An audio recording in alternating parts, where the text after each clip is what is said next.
Welcome back to the Real Ones Canes podcast. I'm the Beast Brian London. He is Brandon O'Doy.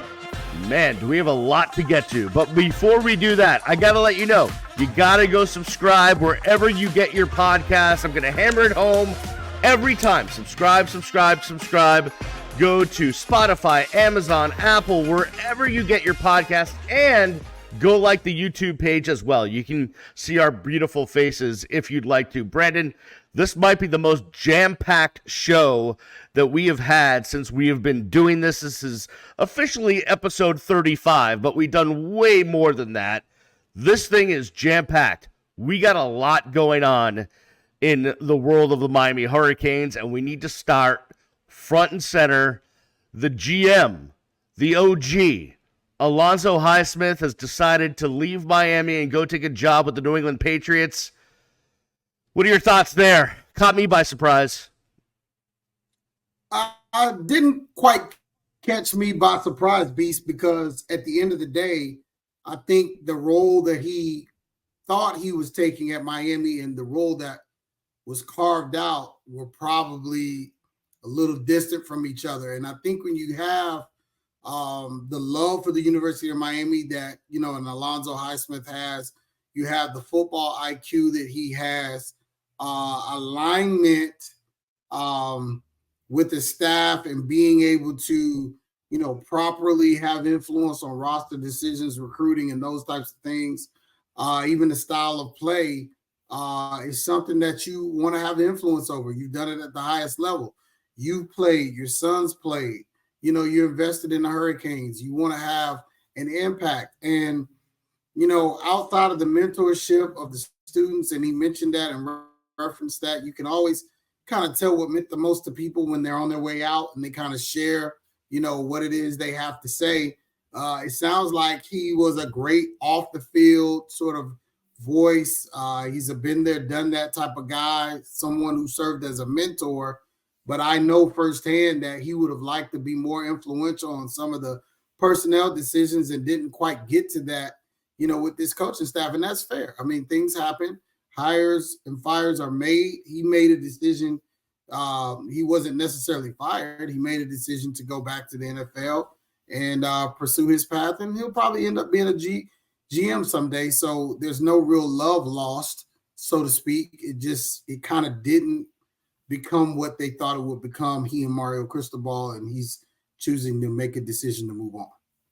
Yeah, I think when Miami Hurricane fans saw Alonzo Highsmith come back to his alma mater, there was a couple things we had in mind. One, he would be that sounding voice, that mentor to not only coaches and AD Dan Radakovich, but also to players as well, right? He's been there and done that.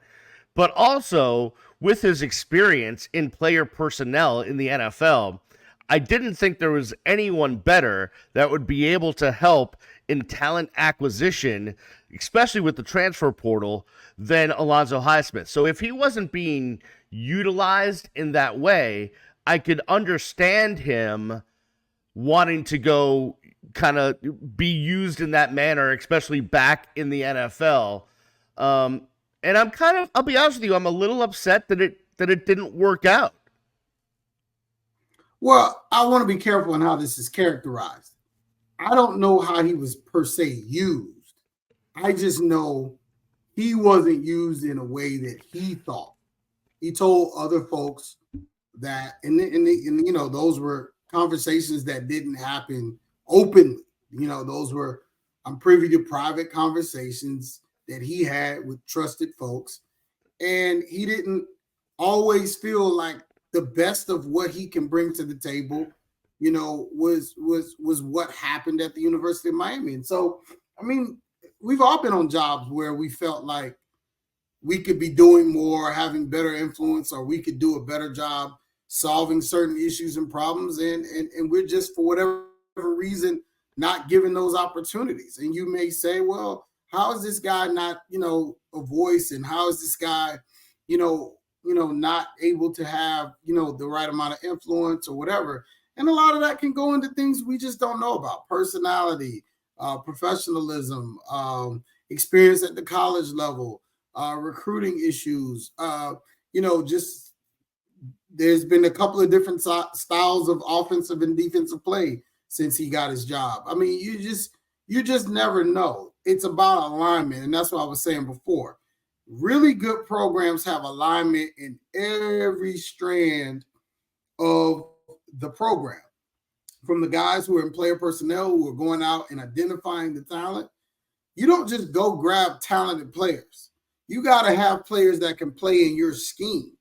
The University of Miami under Shannon Dawson offensively, is an up-tempo offense that likes to throw the ball around, and they run the ball probably a little bit more than most air raid offenses. As a matter of fact, air raid offensive gurus and people who are true to air raid don't like what Miami does and don't like calling it air raid because we run the ball too much. So at the end of the day, you got to recruit to that. You got to have personnel that's going to fit that. And then at the same time, too, you've also got to be able to bring people in that do what Lance Kirdry likes to do. Jason Taylor is formulating a defense that, where guys are interchangeable, either on that outside at the edge or, at the three technique. So you don't have to, you can't pigeonhole if you're, trying to scout this team where a kid's going to line up. A kid can line up anywhere. And you have to try to figure out to stop it. So at the end of the day, it's about alignment. And if the alignment is off, then it's better for, Alonzo Highsmith to not have that bitter taste in his mouth. It's better for him to go back to the NFL and do what's best for him and his family and just try again later or just move on, with other things. He's still a supporter. But, I think one of his biggest contributions during his time as a Miami Hurricane staffer was just to tell people, stop all of this glazing of what's going on in Colorado with Deion Sanders. We're Hurricanes.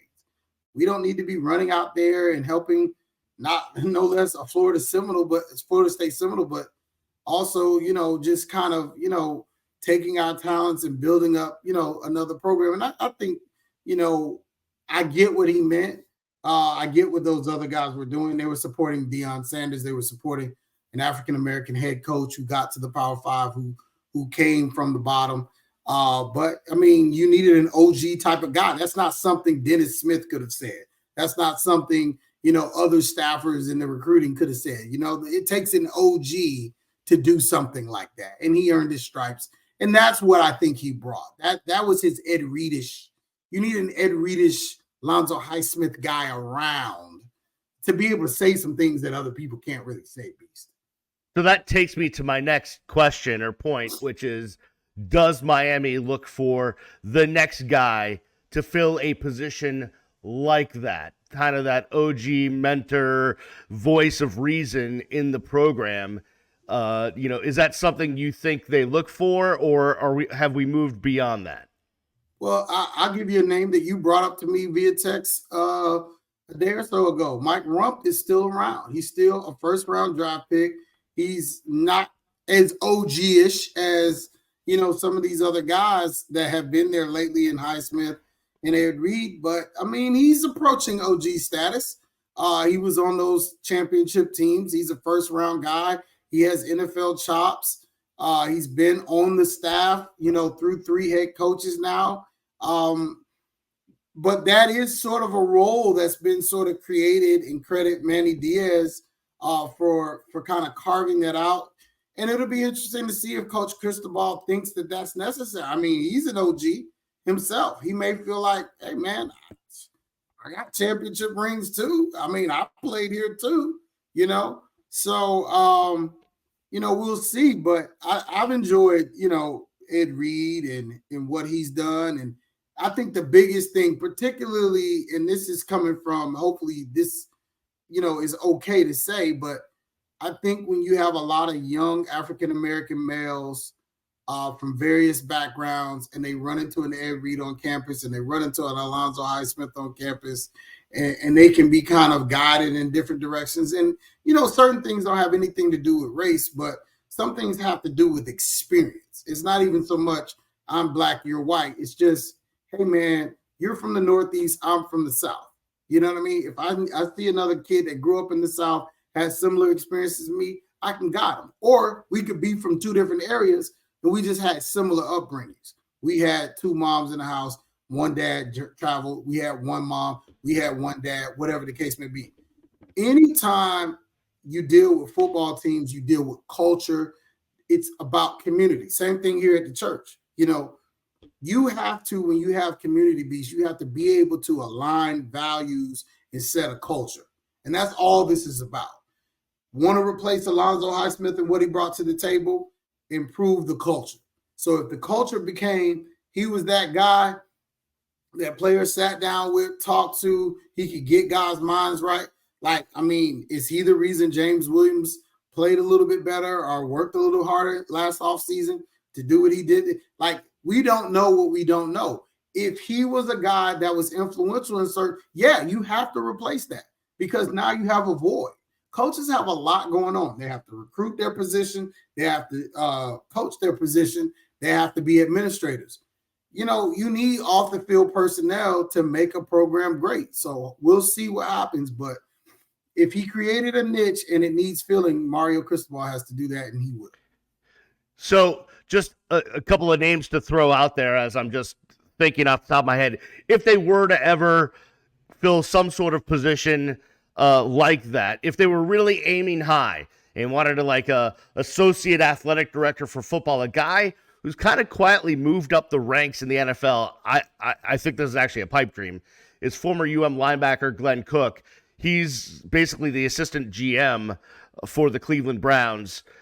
I saw him in the press box at one of the games. He's always been one of my favorite Canes because he's so just in tune with so many different aspects of the game of football. He's one guy that I would keep in mind. The other one, this is completely out of nowhere, and this one just came to me, is if he finally ends up retiring from the NFL, a guy that could be that OG mentor, definitely has that cred, is Calais Campbell, who's won every single award in the NFL and is just a great dude off the field, knows football, knows everything that you could possibly want to know. I would put my attention there if just as a couple of names, but we'll see. Who knows? Maybe they don't even fill that position. One position they need to fill, though, is a defensive backs coach, a cornerbacks coach, a secondary coach, because Jahmile Addae has decided to take his talents to the NFL. That's a big loss for this Miami Hurricanes coaching staff. It is. And at the end of the day, I am very nervous about this.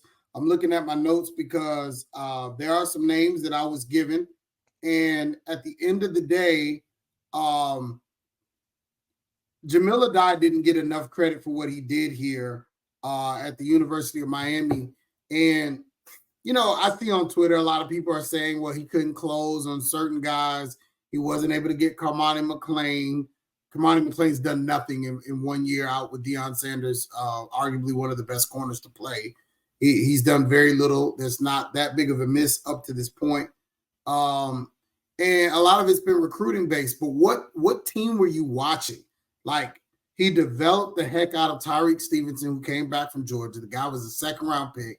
He's probably going to be rookie of the year in the NFL, or if not, he'll finish top 5 in the voting. Daryl Porter is an absolute stud. I think he got 1 ball, maybe 2 caught on him all year long. He was a freak. After having just like a journeyman average season the year before. Cam Kitchens came back to all-star levels. How many times do you get a guy that plays All-American like and then comes back and backs it up or gets close to backing it up? James Williams vastly improved.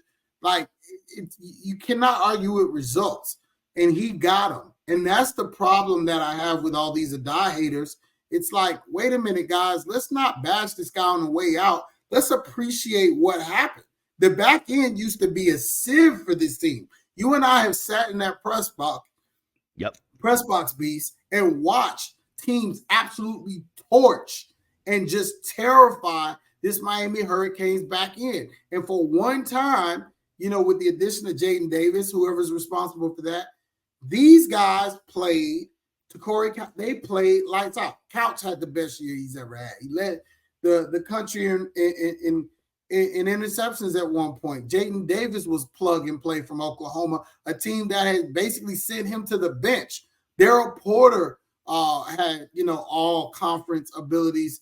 James and Cam will obviously be draft picks. They did well, both of them at the Senior Bowl. Jahmile Addae did awesome here. Okay, let's just close that chapter. All right. Never mind any of the foolishness you hear or see on Twitter. You got to look at results. So what do you want to have a great recruiter who can't coach? You know what I mean? Like, this is a big problem. So at the end of the day, I like what he did. He's going to be hard to replace. And then here's the biggest issue, Beast. He coached both positions. He had both guys in his room. Now, Lance Guidry is a secondary guy. He is a secondary guy. So you do get, Lance Guidry back there on the back end. But, Addae had a lot of the responsibility for the defensive back room from what I understand. So I think this new person is going to be a Guidry disciple. And I'm nervous about that only because he doesn't have a lot of ties to the Southeast. And so what direction could this room go? And I do not want a lot of kids running for the exits come spring, even though that would be a big gamble. It's safer to leave in the fall, but I just this hire's got to be right. More important, we'll get to the running back. I could have coached running backs at University of Miami. We'll get to we'll get to that. I'm not trying to go there. I'm just saying this is probably the most important hire outside of the coordinators that Mario Cristobal will have during his tenure. So listen, when you look at hiring new coaches, you look at you look at two things, right? You look at recruiting, and do they have ties to South Florida? Like a guy like Nick Monroe up in Minnesota, and he spent time at Syracuse, but he recruits South Florida. Or do you think about a guy like a Patrick Surtain up at FSU, who obviously is from down here? Or do you look at a guy from Marshall, who Lance Guidry is a tie to, which is Chevis Jackson? There's a couple of different ways you can go about this. If you were, if I put you in charge, how are you looking at this job and what goes into making this hire? Well, I think you sized it up pretty well. I think you have to look at recruiting. This is the hotbed for defensive backs.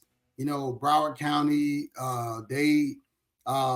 we have some of the best defensive back talent in the country. So you need someone who can go in American Heritage, Chaminade, St. Thomas Aquinas, Miramar, Western, Central, and Miami Northwestern and say, hey, look, I need that best guy. You have got to have someone. I'm not so much with the ties piece because all you got to do is walk around with that U logo, but you got to be the right type of guy. You got to be a relationship first type of guy. You got to know what you don't know. You got to use community resources. You got to get up to speed pretty quickly on what's what. And then on the field, your product has got to replicate, what we've seen. You cannot regress. And this is going to be a transitional year because you're replacing two safeties, right? You bring back Porter. I haven't heard anything on Davis yet on whether or not he's coming back. But let's just assume he is because I haven't seen him declare for the draft, right? So you get Davis back, you get Porter back, and you get a good backup in, Devontae. But at the end of the day, you got to replace two safeties. And that's a lot of work, So, you got a couple of guys out of the portal. Didn't look good in the bowl game. This is a big hire.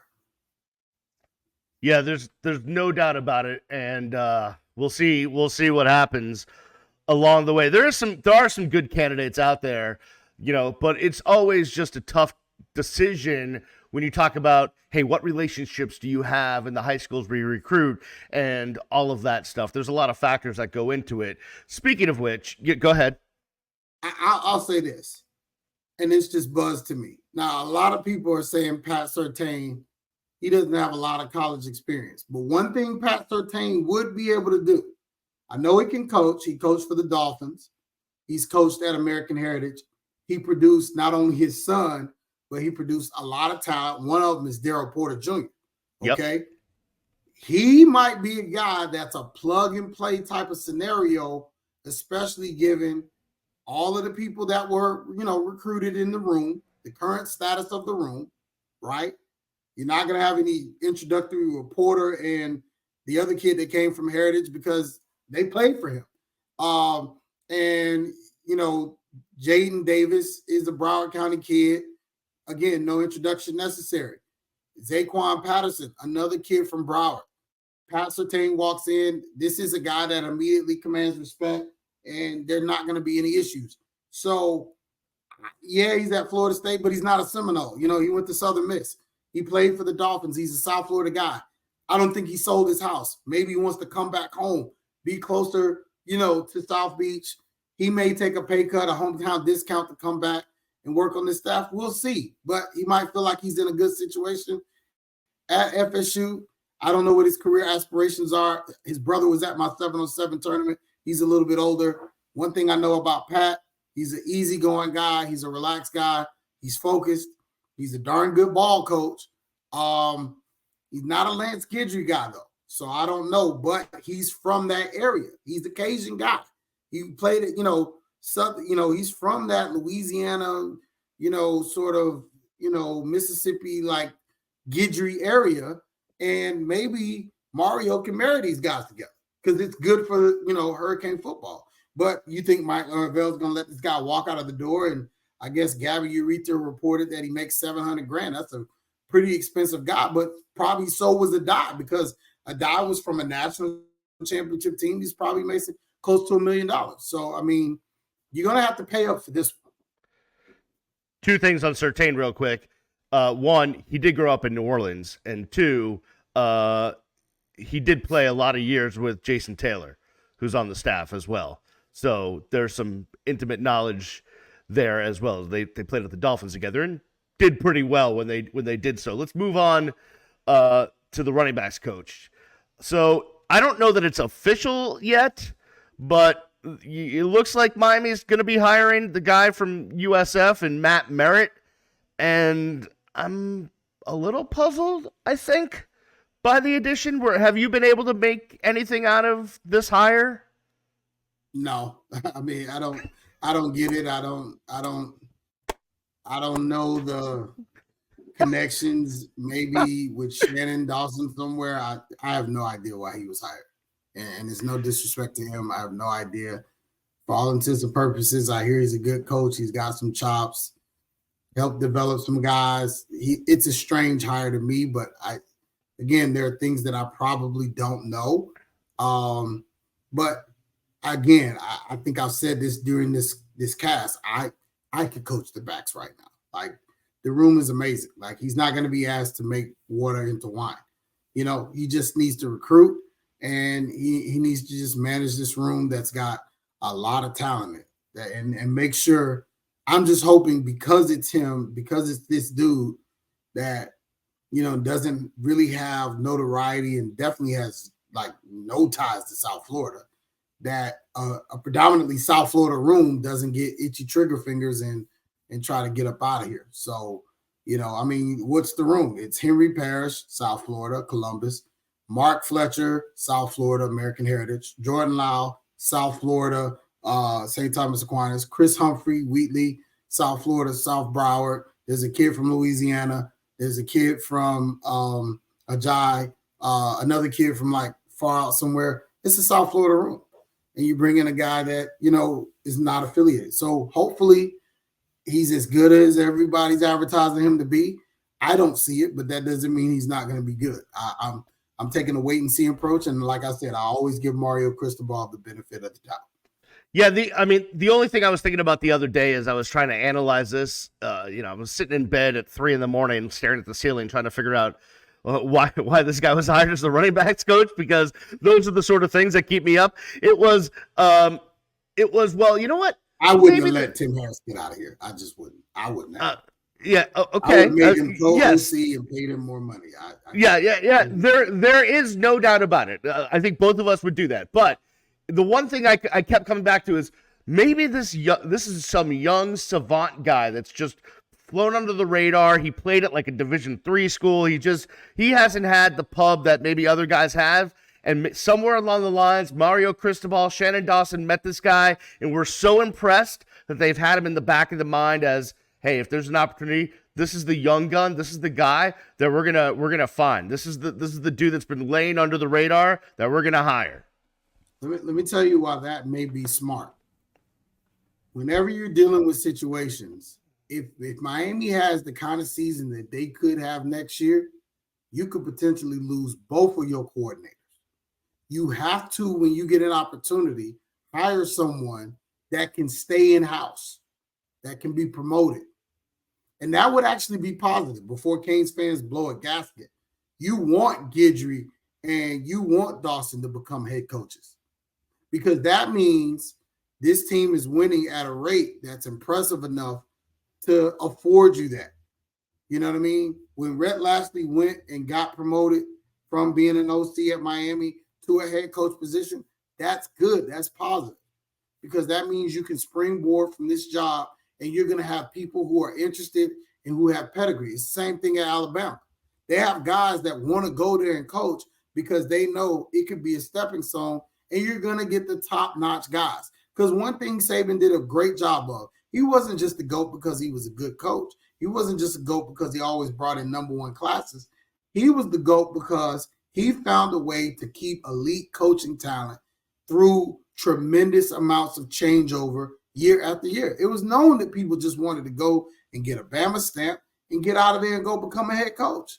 Now, who can withstand that much turnover and still win at a high level? And Mario Cristobal, who is one of those coaches, is going to have to take a page out of the Saban playbook, and he might already be playing. It's just the results are to come. So we just have to see.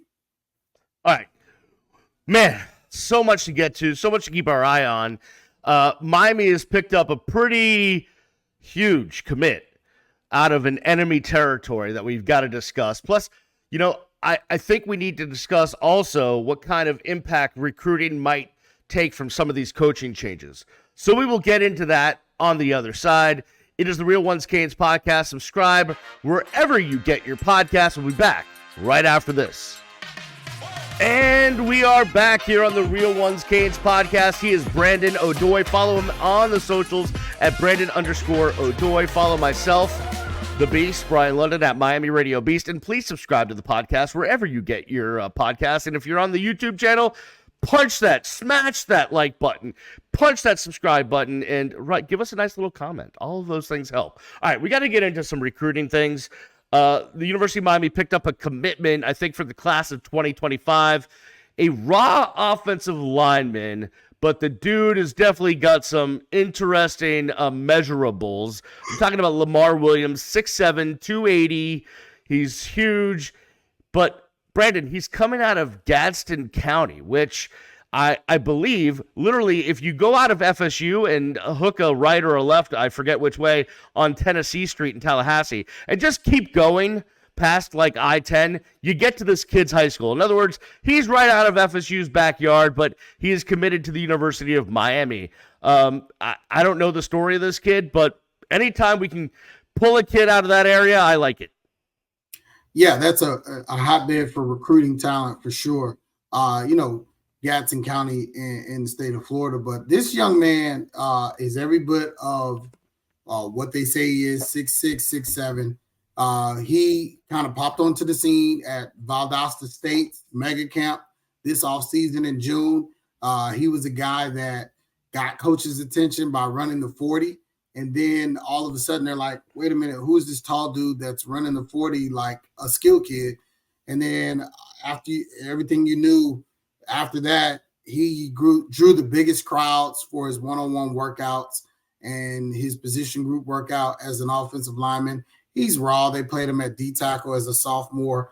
He played offensive lineman this year. And, but he is a good canvas for Mario Cristobal and Alex Mirabal to paint on, and that's what this is. And they visited him during this winter recruiting period.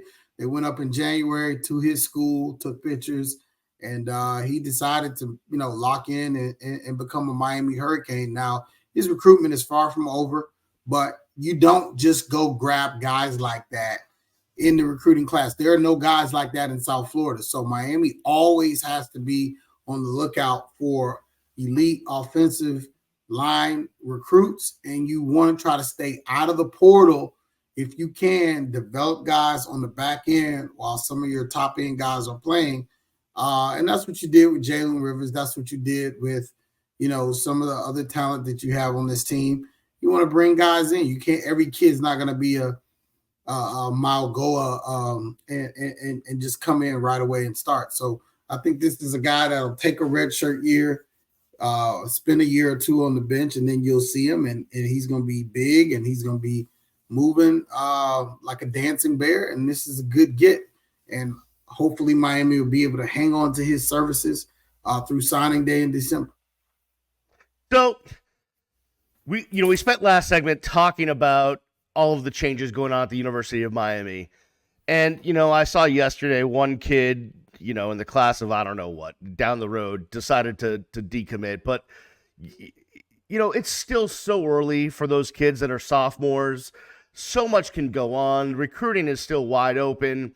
But how do you see the impact of losing Tim Harris Jr. and Jahmile Addae impacting recruiting, and what do you think? Do you think there'll be a lot of fallout, or can Miami kind of salvage this thing? I don't think there'll be a ton of fallout. I just think it does matter who they hire. We have to see how this running backs coach is perceived, by, the young kids in his room and how they kind of respond to his coaching. We'll find out in the spring for sure, because he's just walking around right now. There's no coaching going on, but at the end of the day, this DB hire will be significant. The guy in 2026 may have wanted to decommit before this. He just kind of used it as a convenient excuse. I'm not concerned about anybody decommitting in a class that's a year away from being, recruitable. But at the end of the day, there are gonna be fallouts. There are gonna be, deficits. Addae appealed to a certain group of people. So did Tim Harris. And now they're no longer at the University of Miami. So this is why you have a support staff in place. You want to have guys that don't have jobs that they can just readily go and grab as far as, off the field. And this is why you have on-campus recruiting, player personnel, recruiting, high school relations. This is where those guys earn their paychecks, because they bridge the gap between one hire and the next.